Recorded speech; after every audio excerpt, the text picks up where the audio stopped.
حقیقی کامیابی اللہ کی نظر میں کیا ہے؟ اللہ کی نظر میں حقیقی کامیابی یہ ہے کہ جو شخص قیامت والے روز کامیاب ہو گیا۔ دنیا کی کامیابی منع نہیں ہے، دنیا میں ترقی منع نہیں ہے، دنیا میں آگے بڑھنا منع نہیں ہے، جائز اور حلال طریقوں سے آگے بڑھنا منع نہیں ہے، لیکن اللہ تبارک تعالیٰ کی نظر میں اس کے قرآن پاک کے سارے جو روح ہے اور سارے کا سارا تصور ہے، اس کے مطابق کامیابی حقیقت میں آخرت کی کامیابی ہے۔ دنیا کی کامیابیاں عارضی چیزیں ہیں۔ تو اب اللہ تبارک تعالیٰ کہتا ہے قد افلح من تزکا، جس نے اپنے نفس کو پاک کر لیا، اس نے گویا اپنے کامیابی جو ہے وہ حاصل کر لی، اس کو کامیابی نصیب ہوگی۔ وذکر اسم ربہ فصلی، اور جو تزکیہ کر لیتا ہے تو اس کی توجہ ساری کی ساری اپنے رب کی طرف ہو جاتی ہے، اس کا تعلق وابستہ جڑ جاتا ہے اپنے رب کے ساتھ، اور جب رب کے ساتھ اس کا تعلق جڑتا جاتا ہے تو پھر اپنے رب کا ذکر کرتا ہے۔ اپنے رب کے ذکر کی بہت سی صورتیں ہیں، ایک تو تسبیح لے کر جو ہم تسبیح گردانی کرتے ہیں، وہ بھی اگر وہ کلمات جو ہیں قرآن اور حدیث سے ہیں تو وہ تسبیح جو ہے وہ بھی ضروری ہے۔ نبی صلی اللہ علیہ وسلم نے بعض کلمات ایسے بتائے کہ آپ نے فرمایا کہ ان کا ذکر کرو، لیکن ان سے ہٹ کر مثلا ہم اپنی زندگی میں دیکھیے، ایک آدمی اٹھتا ہے، نیند سے اٹھتا ہے تو وہ دعا کر کے اٹھتا ہے، ایک آدمی کھانے کو ہاتھ لگاتا ہے، بیٹھتا ہے کھانے کے لیے، بسم اللہ پڑھ کے کھاتا ہے، کھانے کے بعد وہ کھانے کی دعا کرتا ہے، گھر سے نکلتا ہے تو گھر سے نکلنے کی دعا کرتا ہے، گھر میں داخل ہوتا ہے تو داخل ہونے کی دعا کرتا ہے، یہاں تک کہ واش روم میں جاتا ہے تو اس کے لیے بھی دعا سکھائی گئی ہے، اس سے نکلنے کے لیے بھی دعا سکھائی گئی ہے۔ اسی طرح زندگی کا ہر مرحلہ، کسی سے ملتا ہے السلام علیکم ورحمۃ اللہ وبرکاتہ، جواب دینے والا وعلیکم السلام ورحمۃ اللہ وبرکاتہ، کسی سے وعدہ کرتا ہے تو انشاءاللہ کہتا ہے، کسی کی خوبی کو دیکھتا ہے تو ماشاءاللہ کہتا ہے۔ اسی طرح جگہ جگہ دن بھر انسان کی معاشرتی زندگی میں ذکر اسم ربہ، اپنے رب کے نام کا ذکر جو ہے یہ مسلسل کرتا رہتا ہے، اور اس ذکر کی سب سے بڑی جو صورت ہے وہ ہے فصلی، نماز پڑھتا ہے۔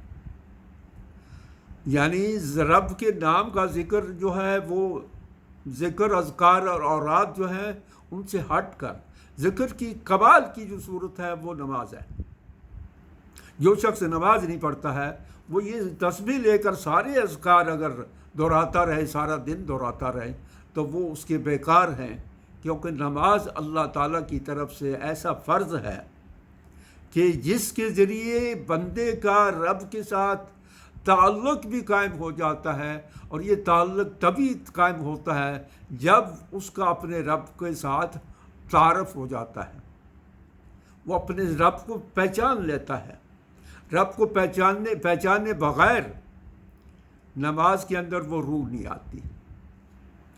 اب یہ ساری بیماریاں جو ہیں، ان ساری بیماریوں کا میں نے جیسا کہ عرض کیا کہ یہی جو 10 11 12 میں نے آپ کے سامنے بیماریاں، نفس کی بیماریاں گنی ہیں، یہی نہیں، ان کے علاوہ بھی ہیں، لیکن یہ بیماریاں جو ہیں ان کے بارے میں نبی پاک صلی اللہ علیہ وسلم نے اور خود قرآن پاک نے اتنا کچھ فرمایا ہے کہ اگر ان پر گفتگو کی جائے تو وہ ایک الگ درس بن جاتا ہے۔ اب حضور پاک صلی اللہ علیہ وسلم نے ان ساری چیزوں سے بچنے کے لیے دعائیں سکھائی ہیں۔ دعا جو ہے یہ عبادت ہے، بلکہ ایک حدیث میں مخ العبادہ کہا گیا ہے، اور دعا مخ العبادہ، دعا جو ہے یہ عبادت کا مغز ہے۔ اب حضور پاک صلی اللہ علیہ وسلم کی متعدد دعائیں ہیں، یا وقت کے اعتبار سے میں صرف دو دعائیں جو ہیں کرتا ہوں۔ ایک تو پیچھے گزر چکی ہے، اللہم آت نفسی تقواہا وزکیہا انت خیر من زکاہا انت ولیہا و مولاہا،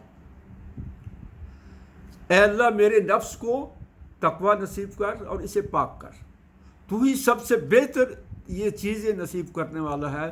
تو ہی اس کا مولا ہے, تو ہی اس کا ولی ہے. ایک تو وہ دعا ہے.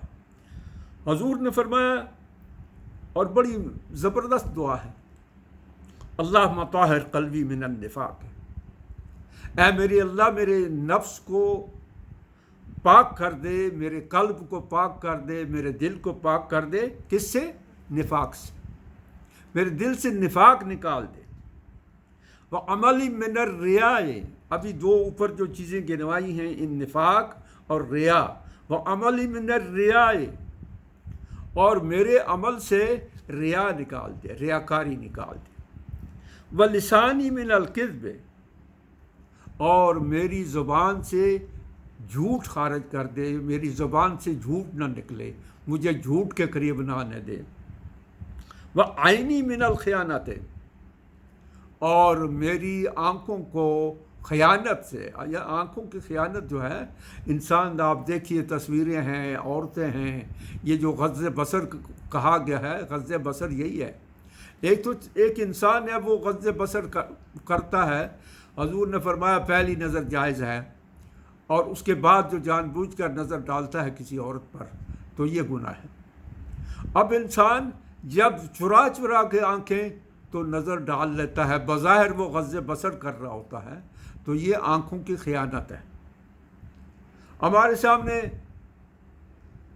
تصویریں ہیں بیہودہ گندی اس پر موبائل میں. اب وہ ہم چھپا چھپا کر ہم دیکھ رہے ہوں, کوئی آتا نظر آئے تو ہم وہ موبائل اپنا چھپا لیں یا اپنا لیپ ٹاپ چھپا لیں, تو اس کا مطلب یہ ہے کہ یہ خیانت ہے آنکھوں کی. فَإِنَّكَ تَعْلَمُ خَائِنَةَ الْأَعْيُنِ, اے اللہ تو ہی جانتا ہے آنکھوں کی خیانت کو, کیونکہ انسان تو دوسروں کو دھوکہ دے لیتا ہے, اپنا لیپ ٹاپ چھپا لیتا ہے, اپنا موبائل چھپا لیتا ہے, اور لوگ سمجھتے ہیں کہ یہ قرآن پاک کی تلاوت جو ہے وہ کر رہا تھا, لیکن تو جانتا ہے آنکھوں کی خیانت کو. وما تخفی الصدور, اور جن جذبوں کے ساتھ, جس سوچ کے ساتھ, جس خیال کے ساتھ انسان یہ حرکتیں کرتا ہے, جو کچھ دلوں میں چھپا ہوا ہے تو اس کو بھی جانتا ہے. حضور پاک صلی اللہ علیہ وسلم کی ایک اور دعا ہے. میں نے فرمایا, عرض کیا کہ اور بھی دعائیں ہیں, لیکن وقت کے لحاظ سے میں دو دعائیں جن میں ان چیزوں کا ذکر آیا ہے, جو بیماریاں ہیں ان بیماریوں کا ذکر آیا ہے جن سے اللہ کے نبی نے اللہ کی پناہ مانگی ہے. مثلا یہاں دوسری دعا جو ہے, اللہم انی اعوذ بک من علم لا ینفع, اے میرے اللہ میں ایسا علم حاصل کرنا چاہتا ہوں, مجھے ایسا علم عطا فرما, اس علم سے مجھے بچا, اس علم سے مجھے اپنی پناہ میں رکھ, جو میرے لیے نفع مند نہ ہو. نفع مند کا مطلب یہ ہوتا ہے کہ علم جو ہے اللہ تعالیٰ کی وہ روشنی ہے, جب انسان کو ملتی ہے تو اس کا فیض اور فائدہ جو ہے وہ انسانیت کو ملے. علم بھی اگر انسان کی اس حرص و ہوس کا ایک ذریعہ بن جائے تو اس کا مطلب یہ ہے کہ وہ علم نہیں ہے. اس لیے فرمایا اللہم انی اعوذ بک من علم لا ینفع, اے اللہ میں پناہ مانگتا ہوں تیرو اس علم سے جو فائدہ مند نہ ہو. ومن قلب لا یخشع, اور اے اللہ میں اس دل سے بھی تیری پناہ مانگتا ہوں جس دل میں تیرا خشیہ نہ ہو, خشیت نہ ہو, تیرا خوف نہ ہو, اس دل سے بھی تیری پناہ مانگتا ہوں. ومن نفس لا تشبع, اور میں ایسے نفس سے تیری پناہ مانگتا ہوں جس کے اندر حرص و ہوس. آپ دیکھیں کہ کتنی بیماریوں کا ان دو دعاؤں میں ذکر آ گیا. اے اللہ میں تیری پناہ مانگتا ہوں ایسے نفس سے جس کے اندر اتنی حرص و ہوس ہو کہ وہ کسی جگہ پر سیر ہی نہ ہو, اس کو جتنا ملے گا وہ عالم مزید کہتا ہے اور کرتا ہے. مجھے ایسا نفس دے, جو ایسے نفس سے اپنی پناہ میں لے جو سیر نہ ہوتا ہو, جو کسی یعنی جس کے اندر جس دل کے اندر قناعت نہ ہو، ایسے دل سے، ایسے نفس سے مجھے اپنی پناہ میں لے لے۔ وَمِن دعوت لا یستجاب لها، اور میں یہ جو دعائیں کر رہا ہوں میرے اللہ مجھے ایسی دعاؤں سے بھی اپنی پناہ میں لے لے کہ جو دعائیں تیری جناب میں قبول نہ ہوں، تیری جناب میں قبول نہ ہوں دعائیں، تو مجھے ایسی دعاؤں سے، یعنی مجھے وہ دعائیں نصیب کر جو تیری جناب میں قبول ہو جائیں۔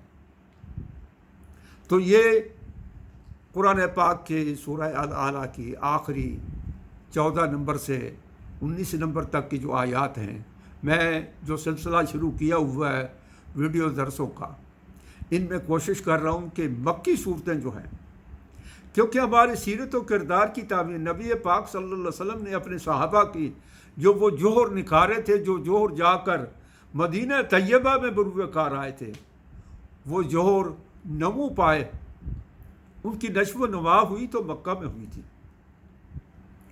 میں پہلے بھی یہ عرض کر چکا ہوں کسی درس میں کہ ہم نے یہ تصور پال لیا ہے کہ جناب ہم تو اب مدنی دور میں ہیں، مکی دور سے ہم بہت آگے گزر چکے ہیں۔ یہی مرض ہے جس نے ہم دین کا کام بھی کرتے ہیں، دعوت کا کام بھی کرتے ہیں، تو اس کے باوجود ہمارا سارے کا سارا کیا کرایا جو ہے وہ غارت ہو جاتا ہے۔ تو اللہ تبارک تعالیٰ نے یہ جو آیات آئی ہیں ہمارے سامنے، ان کے اندر نفس کے تزکیے کی جو بات کی ہے، میں نے بتایا کہ یہ تزکیہ نفس کوئی معمولی چیز نہیں ہے، یہ قرآن کے مقاصد میں سے ایک بہت بڑا مقصد ہے۔ نبی پاک صلی اللہ علیہ وسلم کو اللہ تعالیٰ نے اسی مقصد کے لیے مبعوث فرمایا، یعنی اللہ تعالیٰ نے 4 بار اپنی کتاب میں اپنے نبی کے بعثت کے اس مقصد کو بیان فرمایا۔